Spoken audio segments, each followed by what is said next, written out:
Well, CIBC may have taken the crown this earnings cycle in terms of the most positive investor response to fourth quarter results amongst Canada's big banks. Bank of Montreal came in at a close second. The equity ended the day up just over 4% following the results of their results. A result of the company announcing a large buyback program alongside a dividend hike, despite coming in shy of some analyst estimates. We've nearly wrapped up our coverage of the Canadian Big Six banks. Guys, let's dive in. All right, let's start off with the high level. Bank of Montreal for the fourth quarter reported net income of $2.3 billion, a 35% improvement on a year-over-year basis, despite a massive influx in provisions for credit losses. Diluted earnings per share, meanwhile, improved from $2.19 a share to $2.94 a share in the fourth quarter of 2024. On an adjusted basis, however, things are comparatively trending quite poorly, with adjusted net income declining 32% on a year-over-year basis, dropping from $2.2 billion to $1.5 billion. This massive decline was a result of a reversal of a legal provision associated with M&I Marshall and Isley Bank to the tune of $870 million, which dramatically impacted adjusted net income. Adjusted EPS, as a result, fell from $2.93 in the fourth quarter of 2023 to just $1.90 a share in Q4 of 2024. Analysts, meanwhile, had called for adjusted EPS of $2.36 a share, meaning it was a rather large miss for the bank. These results follow a 7.7% improvement in revenue in the fourth quarter, with total revenue coming in at $8.96 billion, as compared to $8.3 billion in the fourth quarter of 2023. In terms of analyst estimates, this metric was a beat, with analysts having a consensus estimate of $8.2 billion for the bank. Return on equity came in at 11.4% for the fourth quarter, putting BMO at the middle of the pack among their peers, versus 9.3% in the year-ago period. On an adjusted basis, return on equity declined to 7.4% as a result of the aforementioned legal provisions, as compared to 12.4% in the fourth quarter of 2023. For the full fiscal year, BMO saw their net income improve a mind-blowing 65%, which is again despite a dramatic increase in provisions for credit losses. Net income grew from $4.4 billion to $7.3 billion, while earnings per share jumped from $5.76 to $9.51 a share. This jump was largely for two reasons. First, revenue increased by 12% on an annual basis, climbing from $29 billion to $33 billion. Second, non-interest expense fell just under 8%, dropping from $21 billion to $19.5 billion. Adjusted net income, however, was again a different story, with BMO seeing this metric decline from $8.7 billion to $7.5 billion, a nearly 15% decline. Earnings per share fell from $11.81 in 2023 to $9.68 in 2024 on an adjusted basis. Return on equity, meanwhile, improved from 6.2% to 9.7% for the full fiscal year, while on an adjusted basis, it declined from 12.6% to 9.8%. The Common Equity Tier 1 ratio came in at 13.6%, an improvement from 12.5% as of the end of last year. Finally, despite the issues faced by BMO on an adjusted basis, the bank raised their quarterly dividend by 4 cents, or 2.6% to $1.59, while also announcing that they would be repurchasing up to 20 million common shares under a new normal course issuer bid. All right, let's move along to the segmented data. BMO reported results across 3 different operating groups, while further breaking down one into 2 operating segments. Those operating groups consist of Personnel and Commercial, which is then broken down into segments of Canadian Personal and Commercial and U.S. Personal and Commercial, along with BMO Wealth Management and BMO Capital Markets.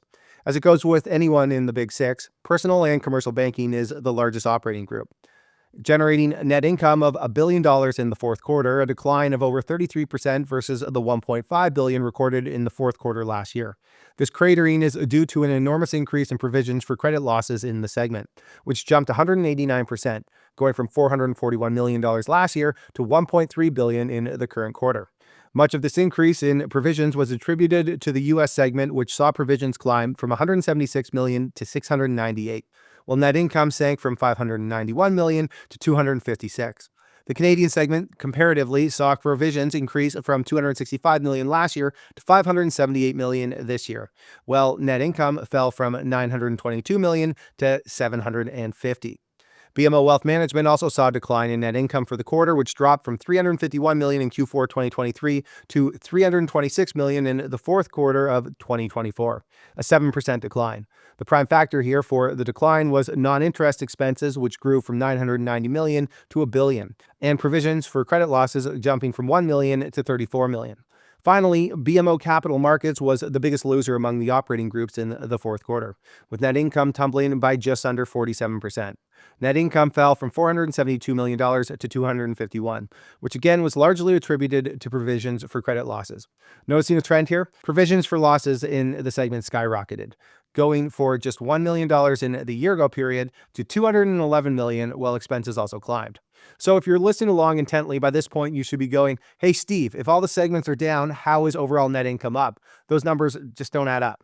The answer here is the Corporate Services Operating Group, which BMO, along with every other member of the Big Six, uses as a sort of a catch-all for the remainder and corporate-related expenses. Think legal upper management pay, etc. This segment, if you want to call it that, recorded a net income of $721 million during the quarter, as compared to a loss of $626 million in the fourth quarter of 2023. So basically, it goosed the numbers.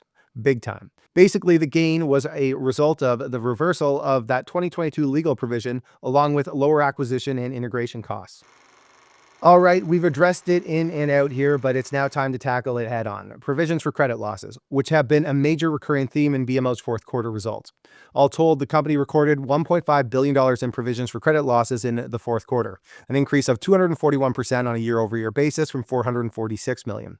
The increase, as we've addressed, was seen across every operating segment.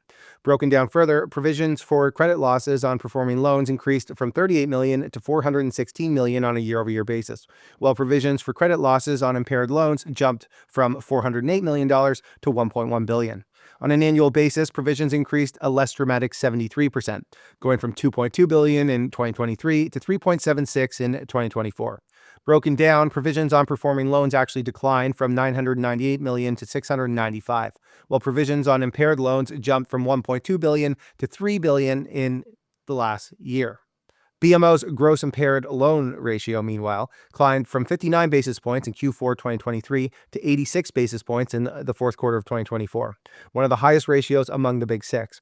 It did decline by 3 basis points on a quarter-over-quarter basis to BMO's credit, but that was a result of write-offs. As for our outlook into the Canadian consumer, which we tend to do in these videos, as our other earnings coverage this week has suggested, the consumer is not doing so well. In terms of residential mortgages, 10.1% of those on BMO's books have amortization periods in excess of 35 years, an improvement over the nearly 25% reported this time last year, but still a problem considering the lower interest rate environment. Credit cards are also a rising problem for BMO, with nearly 1 in 20 credit cards reported as being impaired, with 4.46% of cards issued impaired as compared to 3.41% last year.